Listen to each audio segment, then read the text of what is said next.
This is 7 News.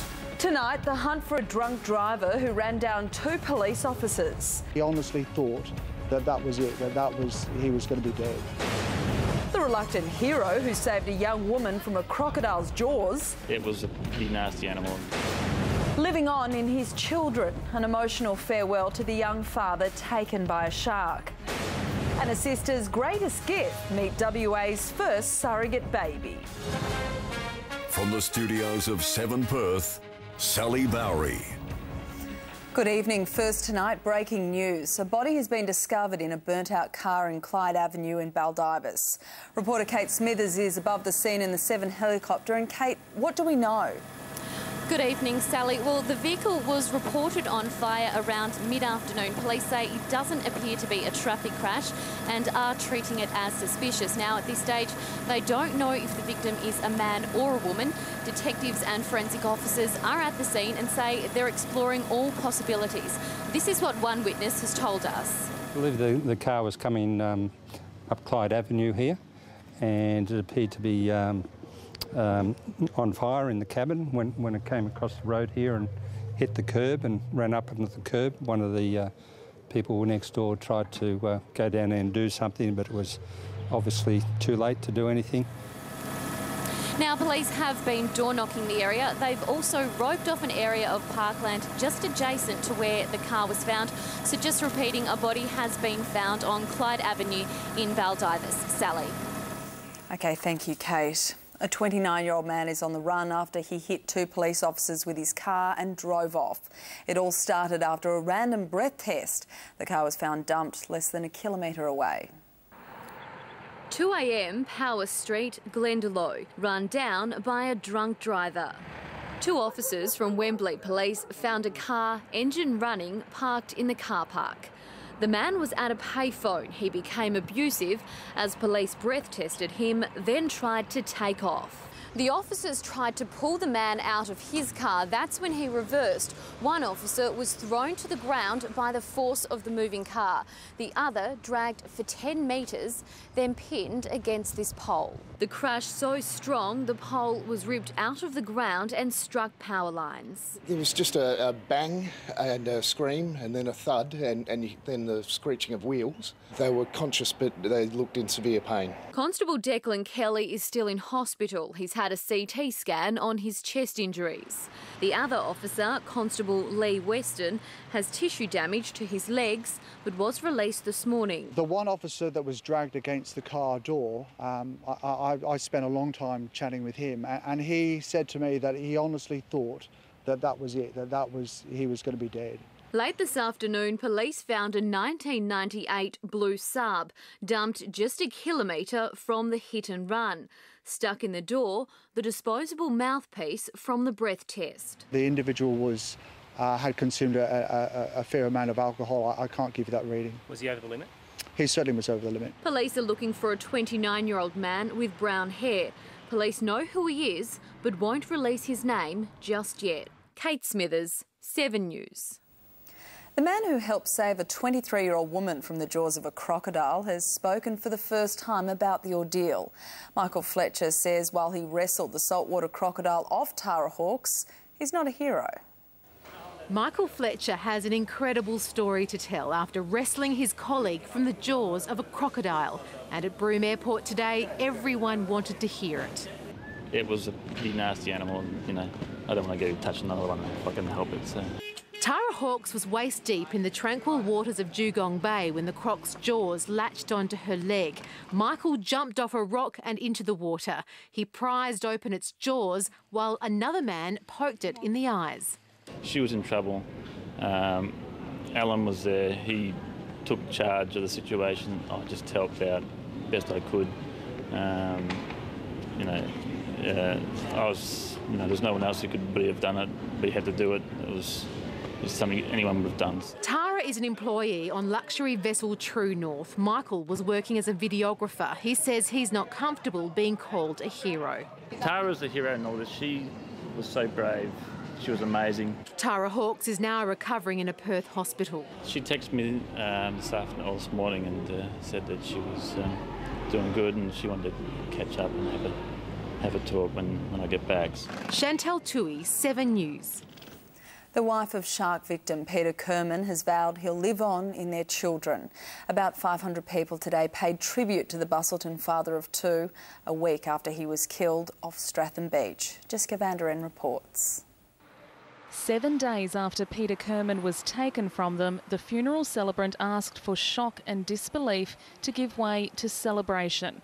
The chapel overflowed into the car park as hundreds of mourners were asked to smile for the father of two. Brother Gian, who fought desperately to save Peter from the Great White, said the boys idolised their dad and he never stayed around for a beer after work. He just couldn't wait to get home to see his wife and kids.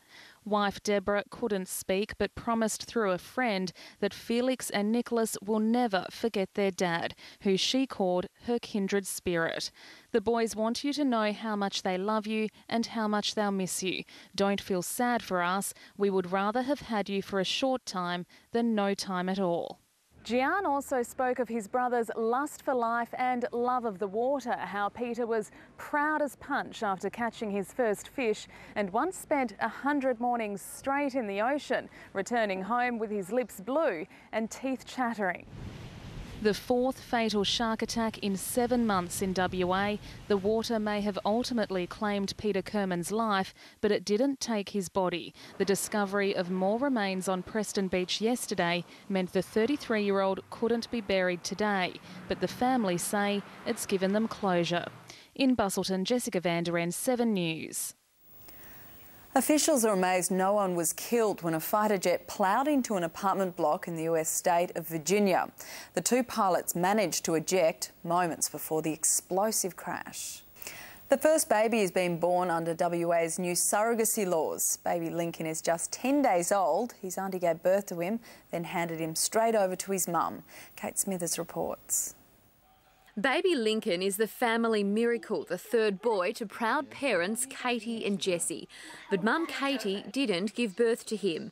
She was diagnosed with multiple sclerosis, told another pregnancy could affect her health. I just love babies, I just love children, and I wanted more. Then her sister Laura offered the greatest gift, to essentially act as a womb, with her sister and brother-in-law's baby growing inside her.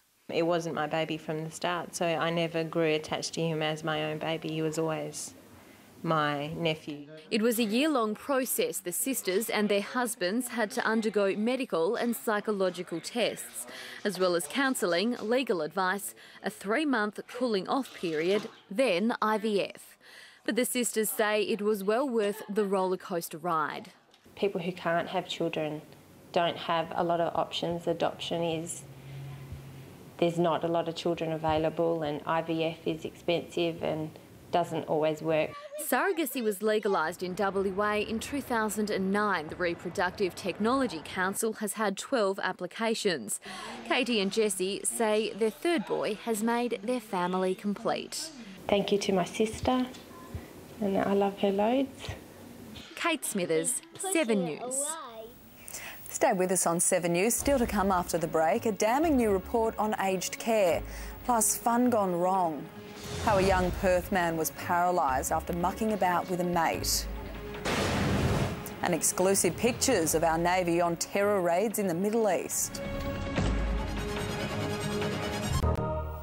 A damning new report has found Australia's aged care system is in crisis. The Council on Ageing report found some elderly Australians are forced to sell their properties just to be able to afford to enter a nursing home where the cost of care is often decided by the wealth of the resident. It confirms that the system is not able to meet the needs and the preferences of older Australians today. The Gillard government says it will start reforming the system before the next election. A 20-year-old Rolling Stone man has been left paralysed after a play fight with a mate. Carpenter Jake Howe was wrestling with his friend when he landed on his head. With a baby on the way, he now faces an uncertain future.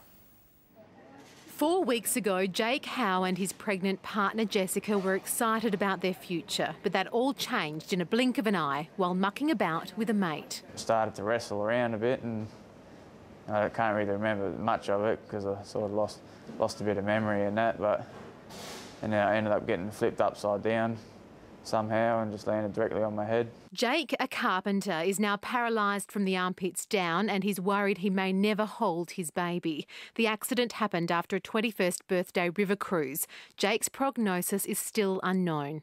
Really well so far. He's keeping really positive. Still has his down days, which is expected, as do we, but he's doing really well. He's keen to get better and get out of here and get back home. Jake will spend months in rehab. The couple will then live with Jake's parents. He doesn't have insurance to cover for loss of income. It's just happens so easily, so easily. Your life can change, and it's not just his life that's changed, it's all of ours.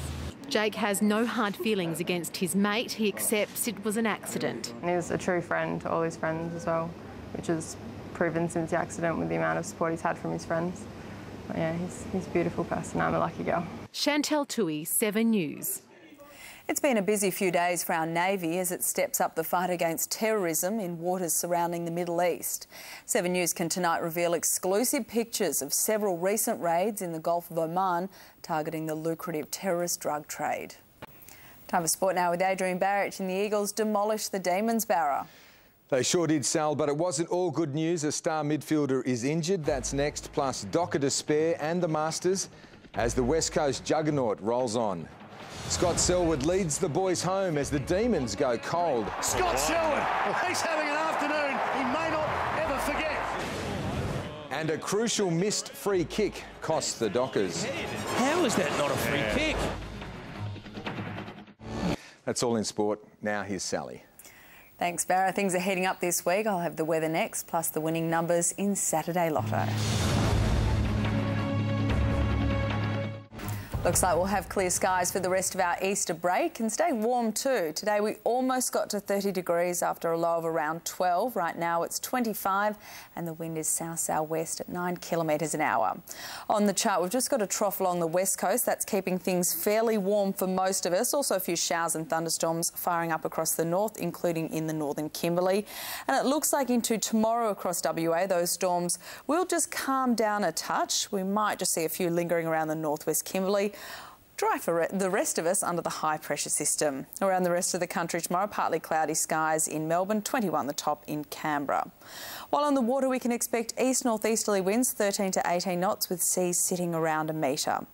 The forecast for tomorrow in Perth is for sunny skies with light winds, and we'll see a top of 29 degrees. Monday mostly sunny and 29, hot on Tuesday, Wednesday touch of cloud, chance of a shower on Thursday, and then mostly fine across Friday and Saturday. Now it's time for Lotto. Good luck. And there's just a small error in the recap of the numbers in the Lotto draw, so confirming the correct numbers are 38, 27, 26, 17, 28 and 30, and the SUPs are 23 and 7. And that's all from the 7 News team this Saturday. I'll have updates a little later, but for now, good night.